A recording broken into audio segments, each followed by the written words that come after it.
opponent that Trump hates so much that when he goes after them, he actually becomes them. You know, the windmills, boom, boom, boom. Windmills,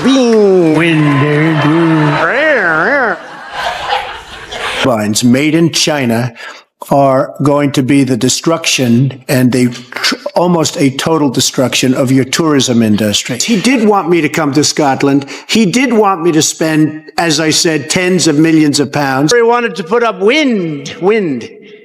If you have a windmill anywhere near your house, congratulations. Your house just went down 75% in value.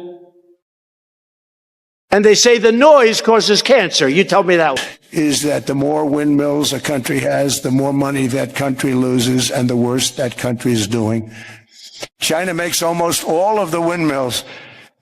And yet I haven't been able to find any wind farms in China. Did you ever? Did windmills forever, ever since 2012, when they hurt the thing Trump loves the most. No, not that. Not that either. I'm talking about his golf courses. Desi Lydic turned a long-standing Trump grievance into a full segment that quickly spiraled out of control for the former president.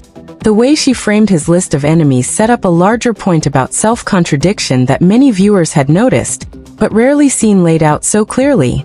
This approach made the windmill obsession feel less like a policy position and more like a personal fixation that kept resurfacing at odd times. The contrast between the serious enemies and something as ordinary as windmills created an immediate sense that the real target was inconsistency rather than the topic itself.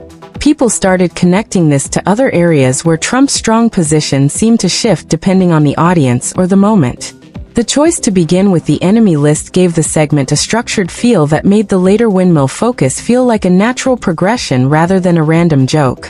Desi's decision to echo the total losers line, and then take it further with the pinwheel comment, turned Trump's own language into something that felt self-defeating. The playful escalation made the original complaint look smaller while highlighting how easily certain phrases can be turned against. The first time the president is going after wind energy. Earlier this year, the president also claimed that noise from those wind turbines causes cancer. Fact-checked. It doesn't. Donna, we talked about facts. We quoted that woman today from Michigan, so facts don't matter. This president... we will not allow a windmill to be built in the United States. They're killing us. They're killing the beauty of our scenery, our valleys, our beautiful plains, and I'm not talking about airplanes, I'm talking about beautiful plains. We're going to be putting a price on that card of about $5 million, and that's going to give you green card privileges plus.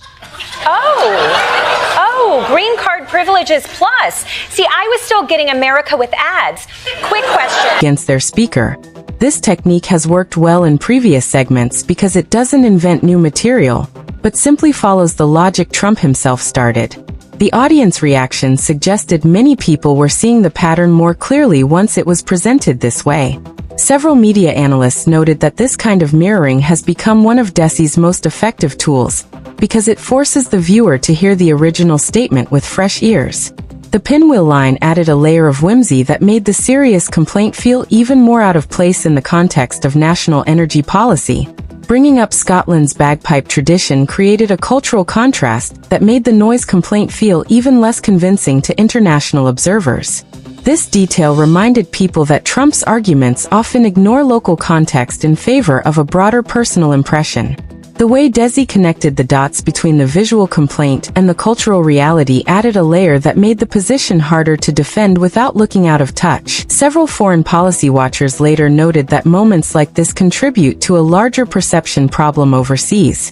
The bagpipe reference also served as a subtle reminder that Scotland has its own strong cultural identity that doesn't always align with external complaints about noise or aesthetics. This kind of cultural awareness is something that has been missing in some of Trump's past international statements, according to diplomats who have worked with him. The exchange about suing Scotland stood out because it moved from policy disagreement to something that sounded more personal and legally unusual. The confidence in the statement created an opening for questions about how such cases actually proceed, and what precedent exists for suing an entire country. Desi's quick response about court outcomes tied back to a documented history that many legal analysts have tracked over the years. This part of the segment shifted the conversation from opinion to track record in a way that left little room for easy deflection. Legal experts who reviewed the exchange pointed out that suing a country raises complex sovereign immunity issues that have rarely succeeded in similar cases. The way the segment moved from visual complaints to legal threats created a sense of escalation that made the entire windmill issue feel bigger than it first appeared. The rapid shift from property values to bird graveyards, rusting structures, cancer-causing noise, and whale psychiatrists created a chain of claims that felt increasingly disconnected. Each new detail invited separate fact checks that have been compiled by environmental and medical experts over time. The whale psychiatrist line, in particular, became a focal point because it moved the discussion from serious environmental concerns into something more personal and speculative. Desi's final observation tied the entire sequence together by suggesting the pattern itself was the real story, rather than any single claim. Environmental organizations have maintained records of similar statements stretching back several years, showing a consistent focus on aesthetic and anecdotal concerns rather than peer-reviewed data.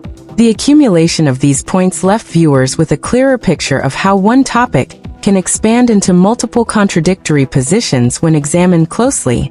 Public health researchers who later commented on the segment noted that claims linking windmills to cancer have been repeatedly debunked by major medical bodies, making the repetition of the idea more notable than the claim itself.